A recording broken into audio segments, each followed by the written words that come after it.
ओडिशारे जेते सारा paper plate machine company रही सबुठारु लो प्राइस रे आपण मानकु पेपर प्लेट मेसीन जोगाउछि मधुलिका एंटरप्राइजेस कंपनी। आपण माने सबुठारु कम प्राइस रे आपण माने एही कंपनी रो पेपर प्लेट मेसीन किनि परिबे एवं रॉ मटेरियल मध्य किनि परिबे एवं आपण माने एही कंपनी रो जो मेसीन पाइबे ताहा न्यू टेक्नोलॉजी रो मेसीन जहा फल के आपण माने कम समय रे अधिक प्रोडक्शन करि परिबे।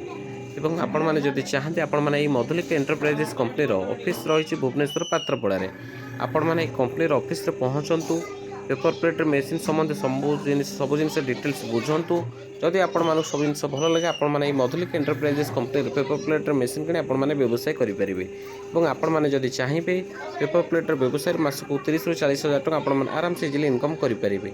एवं ओडिसा बहुत भाई भौणी मैंने अच्छा जो मैंने कि मधुलिका एंटरप्राइजेस कंपनी सहित जोड़ी हुई आज डेट में व्यवसाय कर स्वावलम्बी हो पार्टी। तेणुकर आपण मैंने जदि चाहिए आपण मैंने भल इनकम करेंगे पेपर प्लेट बिजनेस।